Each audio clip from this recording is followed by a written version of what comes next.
Oi, gente, sejam bem-vindos ao meu canal. Para quem não me conhece, meu nome é Karina e eu estou aqui para compartilhar com você uma mensagem da parte de Deus. E eu quero começar esse vídeo te fazendo uma pergunta. Você já parou para pensar por que existem tantas pessoas más, tantas pessoas ruins? Por que existem tantas coisas ruins neste mundo? E por que será também que a maioria dos pensamentos que vem na nossa mente são pensamentos ruins? Por que a gente sempre pensa o lado ruim quando a gente vai analisar algo, quando a gente vai pensar sobre algo? Sempre a gente pensa o lado ruim, não é mesmo? Sempre a gente pensa as coisas ruins que podem acontecer, ao invés de pensar mais das coisas boas. A gente sempre pensa mais as coisas ruins. Já parou para pensar nisso? Isso tem uma explicação. Mas antes de entrarmos nesse assunto, quero contar uma história que está na Bíblia para vocês. É a história de Abraão e o seu filho Isaque. Talvez você já conheça, mas é sempre bom a gente ouvir de novo, né? Abraão foi um homem escolhido por Deus. Foi um homem que Deus chamou para andar com ele. Mas Abraão, ele não podia ter filhos por causa de sua mulher Sara, que era estéril. Só que Deus escolhe Abraão para ser o pai de uma grande nação. O pai de um povo que seria o povo escolhido por Deus. Mas como Abraão poderia ser um pai de uma grande nação se sua mulher era estéril? Naturalmente falando, não dá, né? Mas aquilo que é impossível para os homens é possível para Deus. E então Deus faz com que Sara engravide e dê à luz a um filho para Abraão. E esse filho chamava Isaque. E aconteceu que um determinado dia, Isaque já era um adolescente, eu acredito, já era um jovenzinho. Deus então pede para que Abraão sacrifique seu filho, o seu único filho, o seu filho muito amado. É assim que a Bíblia conta essa história. Abraão então pega o seu filho Isaque e sobe para um monte. E ali naquele monte ele monta um altar e coloca Isaque sobre aquele altar. Então Abraão, com um cutelo nas mãos, já pronto para imolar o seu filho, o seu único filho, seu filho muito amado, ele de repente escuta uma voz vinda do céu. E um anjo está bradando, dizendo para ele: Abraão, Abraão, não faça nada contra este menino. E então Abraão levanta a cabeça e ele olha atrás de uns arbustos e vê ali um carneiro preso pelos chifres. E então ele sacrifica aquele carneiro no lugar do seu filho. O que aconteceu aqui nessa história foi que Deus providenciou aquele carneiro para o sacrifício de Abraão. Deus pediu a Abraão um sacrifício. E o sacrifício com o seu filho. Mas o próprio Deus, ele providenciou um carneiro para substituir a morte do filho de Abraão, a morte de Isaque. E eu quero te dizer que essa história é algo profético, que representa algo no mundo espiritual. Isaque ali, ele nos representa. Porque o nosso destino era o mesmo destino de Isaque. Era a morte. Mas deixa eu te explicar melhor o porquê que eu tô te falando tudo isso. O pecado de Adão e Eva, lá no Jardim do Éden, abriu uma porta para Satanás exercer domínio sobre a humanidade. Lá em Romanos 6,16, diz que nós nos tornamos escravos daquele a quem nós escolhemos obedecer. Então Adão e Eva se tornaram escravos de Satanás, escolhendo obedecer à sua voz, ao invés de obedecer à voz de Deus. E a consequência disso foi que toda a humanidade, toda a descendência de Abraão, já nasceu escravizados pelo império das trevas. Eu sei que isso é um pouco forte, mas eu quero ler com vocês Colossenses 1,13, para mostrar para vocês que isso tudo que eu estou falando está na Bíblia. Olha só, ele nos libertou do império das trevas e nos transportou para o reino dos filhos do seu amor. E em Romanos 3,23 diz assim: pois todos pecaram e carecem da glória de Deus. Se eu te disser aqui que uma laranjeira dá laranja, isso é óbvio, né? Por quê? Porque a laranja, ela veio da semente da árvore laranjeira. E essa laranja que veio da semente da árvore laranjeira, ela vai gerar outras sementes que vão dar outras laranjas. E essas outras laranjas vão dar outras sementes que vão dar outras laranjas. E uma laranja vai gerando outras laranjas, certo? é a mesma coisa. Adão gerou seus filhos, que foi gerando outros filhos, até que a humanidade encheu o mundo. Então toda a humanidade veio da semente de Adão. E uma vez que a natureza de Adão e Eva se tornou uma natureza pecaminosa por causa do pecado, por causa da porta que eles abriram para Satanás, toda a semente de Adão e Eva veio com a mesma natureza. Assim como a laranjeira da laranja, a natureza de Adão não poderia gerar outro tipo de natureza, entende? Por isso eu disse que Isaac nos representa. Isaac estava indo para a morte, para ser sacrificado pelo seu próprio pai. E esse também era o nosso destino, porque nascemos separados de Deus, nascemos pecadores. Nosso destino era a morte eterna. Mas assim como lá do céu Deus olhou para Isaac, ali amarrado naquele altar de sacrifício, pronto para ser imolado, Deus olhou para ele, se compadeceu e o amou, providenciou um carneiro para substituir Isaac. O sacrifício aconteceu, mas não foi Isaac quem pagou o preço do sacrifício, e sim o carneiro providenciado por Deus. Dessa mesma forma, Deus olhou para a humanidade e se compadeceu de nós, porque estávamos indo para o matadouro, sem ao menos saber, sem sequer termos ideia disso. Mas o próprio Deus providenciou um cordeiro para substituir a nossa morte. Em João 3,16 diz que Deus amou o mundo de tal maneira que entregou o seu único filho, para que todo aquele que nele crer não pereça, mas tenha a vida eterna. Nós íamos perecer, mas Deus nos enviou um plano de escape. Deus nos enviou um cordeiro para morrer, para perecer no nosso lugar. Existe uma lei espiritual. Nosso mundo aqui tem leis, né? Nós temos leis de trânsito, nós temos as leis civis. Todo lugar aqui na Terra existe leis. Precisamos cumprir as leis para que tudo ocorra em ordem. No mundo espiritual é a mesma coisa. Existem leis espirituais. Então existe uma lei espiritual que determina que para alguém ser remido do pecado é necessário o derramamento de sangue. Em Hebreus 9:22 diz assim: com efeito, quase todas as coisas segundo a lei se purificam com sangue, e sem derramamento de sangue não há remissão. Esse é o motivo pelo qual o povo de Israel sacrificavam animais. E o sangue desses animais que eles sacrificavam era derramado sobre o altar do templo, do tabernáculo, e também sobre a Arca da Aliança. Por quê? Para cumprir essa lei. Porque era necessário que uma vida inocente, ela não podia ter pecados. Por isso, tinha que ser animais, porque animais não pecam. Não tinha como ser uma pessoa morrer por outra pessoa. Porque, como eu disse no começo do vídeo, todos pecaram por vir simplesmente pelo fato de nascer da descendência de Adão, já nasceu em pecado.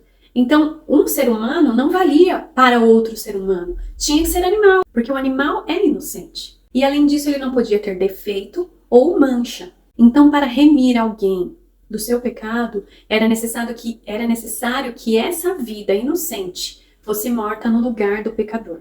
E todo o seu sangue fosse derramado sobre o altar e oferecido ali ao Senhor. E isso, quem praticava era o povo de Israel. Mas Deus quis alcançar o mundo inteiro. Deus quis redimir o mundo inteiro, toda a humanidade, não somente o povo de Israel. Então Deus providencia um sacrifício perfeito, o qual seria feito apenas uma vez, uma única vez. E esse sacrifício seria em prol de toda a humanidade. Deus providencia um cordeiro perfeito, sem pecado, sem ruga, sem mancha, sem defeito, para que toda a humanidade fosse liberta da escravidão de Satanás e o seu destino de morte eterna fosse mudado para a vida eterna. Mas quem é esse cordeiro que Deus providenciou? Este cordeiro é Jesus. Em João 1:29 diz assim: no dia seguinte, viu João a Jesus, que vinha para ele, e disse: eis o Cordeiro de Deus, que tira o pecado do mundo. Lembra de Abraão e Isaac? Isaac representa nós, a humanidade pecadora, que estava destinada à morte eterna. E o cordeiro, o carneiro ali escondido atrás do arbusto, representa Jesus, a provisão de Deus para o sacrifício perfeito, que nos substituiu na hora da morte, que pagou o preço que era para nós pagarmos, que morreu em nosso lugar. Sabe, o amor de Deus por nós, ele é tão grande, tão imensurável, que Deus, ele viu o caminho que estávamos percorrendo aqui na Terra. Ele viu que a direção na qual nós estávamos indo. E quem é quem estava nos conduzindo? Mas Deus não nos deixou à mercê da nossa própria sorte. Antes disso, ele enviou Jesus, o seu único filho, para nos resgatar e nos livrar das mãos de Satanás. Sabe por quê? Deus não criou o homem para a morte. Deus nos fez para viver eternamente. Acontece que o homem escolheu obedecer à voz do diabo, através da serpente ali, ao invés de obedecer à voz de Deus, que disse para não comer do fruto. E a consequência dessa escolha foi a morte eterna. Mas Jesus veio nos dar uma nova chance. O sacrifício que ele fez lá na cruz nos dá a garantia de uma nova vida. Em João 10:10 ele diz: o ladrão vem somente para roubar, matar e destruir. O ladrão aqui é o diabo. Mas eu vim, Jesus, para que tenham vida e a tenham em abundância. Jesus veio nos dar uma nova vida. Uma vida que não acaba.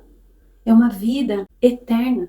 E é a vida do próprio Deus em nós. Talvez você tenha vivido dias em que você esteja cansado, em que você esteja sobrecarregado com as situações nas quais você está vivendo, com circunstâncias ruins. Talvez você tenha enfrentado tempestades na sua vida.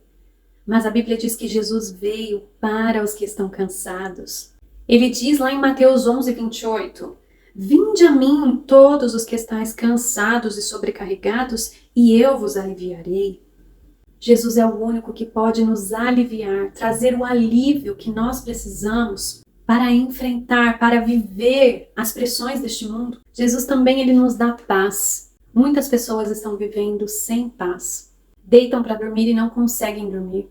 Não conseguem passar o dia em paz, porque pensamentos, preocupações, situações ruins roubam a sua paz. Mas Jesus veio nos trazer a paz que excede todo e qualquer entendimento. João 14:27 diz: deixo-vos a paz, a minha paz vos dou, e não a dou como o mundo dá. Não se turbe o vosso coração, nem se atemorize. Essas são as palavras de Jesus. Ele veio nos dar a paz, a própria paz de Deus. Ele veio nos dar. Não é a paz do mundo. Não, é uma paz espiritual. É uma paz para você enfrentar todos os problemas. É uma paz para você viver bem, para você estar bem, para você dormir. Mesmo quando coisas ruins estão acontecendo ao seu redor, você vai ter paz. As pessoas vão olhar para você e vão dizer: nossa, mas não está acontecendo isso e isso na vida daquela pessoa? E como que ela está assim? Parece que não está acontecendo nada. É a paz de Deus. Essa é a paz de Deus. É a paz que Jesus veio nos trazer. Jesus também nos liberta da opressão do maligno. Lucas 4:18, ele diz assim: o Espírito do Senhor está sobre mim, pelo que me ungiu para evangelizar os pobres, enviou-me para proclamar libertação aos cativos. Eu quero compartilhar um pouquinho só da minha história com vocês, aproveitando que eu estou falando de libertação dos oprimidos pelo maligno. Antes de conhecer Jesus, eu vivia uma vida de opressão. O diabo me oprimia, principalmente nas noites. Quase todas as noites que eu ia dormir, ele vinha me visitar. E ele me oprimia ali na cama. Eram noites terríveis. Ele me amarrava, me aprisionava. Quando eu não tinha sonhos, pesadelos terríveis, vendo ele, vendo Satanás, sendo oprimida mesmo por ele ali naqueles sonhos.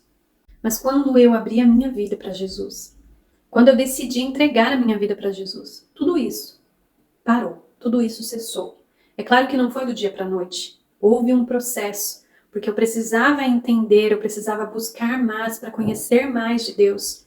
E tudo isso, todo esse processo que eu vivi, foi um processo de libertação e o Senhor quem me libertou. Nada e nem ninguém poderia me tirar daquela situação. Médico nenhum poderia intervir nessa situação, porque era uma opressão espiritual. Claro que ela atingia o meu corpo. Claro que eu sentia no meu corpo essa opressão. Mas nada deste mundo aqui na Terra poderia me libertar. Somente Jesus, e foi isso que ele veio fazer. Ele veio nos libertar dessa opressão. Eu sei que muitas pessoas também passam por isso. Eu sei que tem muitas pessoas que estão neste momento sendo oprimidas pelo diabo. Mas eu quero te dizer que Jesus veio para te libertar. Ele veio para desfazer todas as obras do diabo. Você tem a quem recorrer. Você tem a quem pedir socorro. Faça como eu fiz. Clame ao Senhor. Clame a Ele. E Ele vai te libertar. Sabe por quê? O sacrifício que Jesus fez ali naquela cruz deu a Ele o direito legal para destruir as obras do diabo. E também para se apropriar de todas as bênçãos celestiais que Deus proporcionou a nós. Mas Jesus ele não estava oprimido ou escravizado por Satanás. E ele também não carecia de bênçãos espirituais, das bênçãos de Deus. Porque ele é o próprio Deus, ele não precisava de nada disso. Então ele fez isso por mim e por você. Ele morreu na cruz, se sacrificou, passou por todo o flagelo da cruz, por mim e por você. Foi por nós que ele fez isso, não foi por ele mesmo. Então, se você está passando por situações ruins na sua vida, se você está vivendo coisas ruins, saiba que existe um Salvador. Existe um Cordeiro que Deus entregou como sacrifício por mim e por você, para que eu e você possamos viver aqui nessa terra, livres de Satanás, das suas opressões, para que nós possamos ter paz. Tudo isso que eu disse aqui, nós podemos nos apropriar. Então eu quero que você entenda que esse vídeo aqui é um convite para mim e para você. É um convite de Jesus. Apocalipse 3:20 diz assim: Eis que estou à porta e bato. Se alguém ouvir a minha voz e abrir a porta, entrarei em sua casa e cearei com ele e ele comigo. Jesus está fazendo esse convite para mim e para você. Ele quer entrar na minha e na sua vida. Mas e aí, você vai abrir a porta para ele? Ele está batendo. Ele quer entrar e fazer parte da sua vida. Ele quer restaurar a sua vida. Ele quer transformar a sua vida. Sabe por quê? Porque o único meio de podermos acessar as bênçãos de Deus é através de Jesus. É entregando a nossa vida para Ele. Abrindo a porta do nosso coração para que Ele entre e faça morada. Espero que Deus tenha falado com você aí e que a sua decisão hoje seja de abrir a sua vida para Jesus. Se inscreva no canal, curta, comenta, compartilha, mas não se esqueça, o mais importante, abra seu coração para Jesus entrar e deixe que Ele transforme toda a sua vida. Que Deus te abençoe e a gente se vê no próximo vídeo.